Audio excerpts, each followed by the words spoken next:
नमस्कार साक्षी news network और आप सभी का स्वागत है। रामनवमी पर देश के कई राज्यों से संघर्ष की खबरें आई, लेकिन सबसे बड़ी आबादी वाले राज्य उत्तर प्रदेश में रामनवमी का पर्व शांतिपूर्वक बीता। इसे सख्त कानून व्यवस्था का ही परिणाम कहा जाएगा कि राज्य में 800 स्थानों पर रामनवमी की शोभा यात्रा और जुलूस थे, लेकिन कहीं किसी प्रकार का विवाद नहीं हुआ। मुख्यमंत्री योगी आदित्यनाथ ने इस बात की सराहना करते हुए कहा भी है कि राज्य में दंगे फसाद के लिए कोई जगह नहीं है। अभी परसों रामनवमी की तिथि थी। 25 करोड़ की आबादी यूपी में रहती है।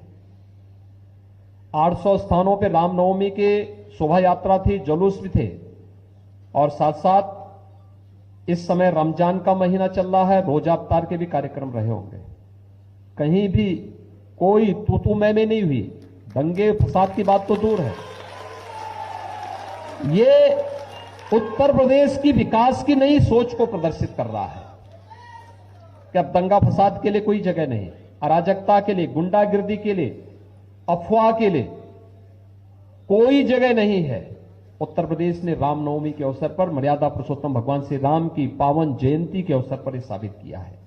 वहीं उत्तर प्रदेश सरकार की ओर से कानून व्यवस्था कायम रखने के लिए अपनाए जा रहे उपायों की आलोचना करते हुए बहुजन समाज पार्टी की प्रमुख मायावती ने कहा है कि कानून व्यवस्था और अपराध नियंत्रण के नाम पर जिस प्रकार से उत्तर प्रदेश सरकार और अन्य राज्यों की सरकारें तथा पुलिस न्यायपालिका को नजरअंदाज करके काम कर रही हैं, वह द्वेषपूर्ण ही नहीं बल्कि कानून के राज का मजाक भी है। मायावती ने ट्वीट करके कहा है कि कानून के राज के लिए मनमानी नहीं बल्कि कानूनी प्रक्रिया के तहत ही सजा सुनिश्चित होनी चाहिए। दूसरी ओर रामनवमी पर विभिन्न राज्यों में हुए संघर्ष से जुड़ी खबरों की बात करें तो गुजरात और मध्य प्रदेश से पलायन की भी खबरें आईं, जिस पर राज्य सरकारों की ओर से स्पष्टीकरण दिया गया है कि ऐसी खबरें भ्रामक हैं। हम आपको बता दें कि ऐसी खबरें आई हैं कि गुजरात में साबरकांठा जिले के दंगा प्रभावित हिम्मतनगर कस्बे के परिवार अब अपना घर बार छोड़कर विस्थापित होने लगे हैं। इसके बाद राज्य के गृह मंत्री हर्ष सांघवी ने मंगलवार को कस्बे का दौरा करके कानून व्यवस्था की समीक्षा की और अपराधियों से कड़ाई से निपटने के आदेश दिए। गौरतलब है कि हिम्मतनगर कस्बे में रामनवमी समारोह के दौरान गत रविवार को सामुदायिक झड़प और आगजनी जैसी हिंसक घटनाएं देखने को मिली थी। पुलिस ने कहा कि इसके एक दिन बाद कस्बे के वंजारावास इलाके में पत्थर और पेट्रोल बम फेंके गए। खबर है कि पुलिस ने गैर सामाजिक तत्वों के खिलाफ पर्याप्त और त्वरित कार्रवाई का भरोसा दिया है, लेकिन लोगों का विस्थापन जारी है। इस इलाके से विस्थापित एक महिला ने समाचार एजेंसी पीटीआई से कहा है कि हमारे पास इलाका छोड़ने के अलावा कोई विकल्प नहीं था। हम इस इलाके में रहते हुए अभी डर कर जी रहे हैं। यह पूरा इलाका एक खास समुदाय के लोगों से घिरा हुआ है। यदि हम यहाँ रुकते हैं तो हमारे बच्चों और महिलाओं की हत्या हो सकती है। हालांकि पुलिस महानिदेशक आशीष भाटिया ने कहा है कि कानून व्यवस्था सुधारने के लिए पर्याप्त कदम उठाए गए हैं।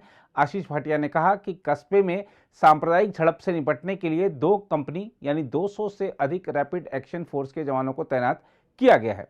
इसी प्रकार मध्य प्रदेश के खरगोन से भी पलायन की खबरें आई हैं, लेकिन राज्य के गृह मंत्री नरोत्तम मिश्रा ने कहा है कि खरगोन से पलायन की खबरें असत्य और भ्रामक हैं। उन्होंने कहा कि डर के साए में प्रदेश में ना कहीं पलायन हुआ है, ना हम कहीं ऐसा होने देंगे। उन्होंने साथ ही कहा है कि आगामी दिनों में कई पर्व आ रहे हैं, इसे देखते हुए सभी जिले अलर्ट मोड पर हैं। तरह की बात जो आ रही है कि ये घर बिकाऊ है, क्या लोगों को घर छोड़ने की नौबत आ रही है? ये कहना ठीक नहीं है कि कोई घर बिकाऊ है या लोग पलायन कर रहे हैं। ये एकदम असत्य और भ्रामक खबर है।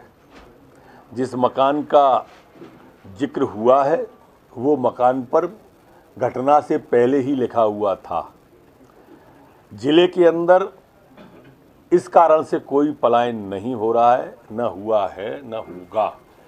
70 लोग अभी तक जेल जा चुके हैं, 20 लोग अभी और पूछताछ में हैं। कल आपकी मीटिंग भी हुई है कानून व्यवस्था को लेके, इनपुट्स जो ओवरऑल आए उसके कारण क्या पूरे प्रदेश में बाकी जगहों पर भी क्या अलर्ट की जरूरत है अभी इन स्थितियों में? पूरे प्रदेश में बाकी सब जगह अलर्ट किया हुआ है।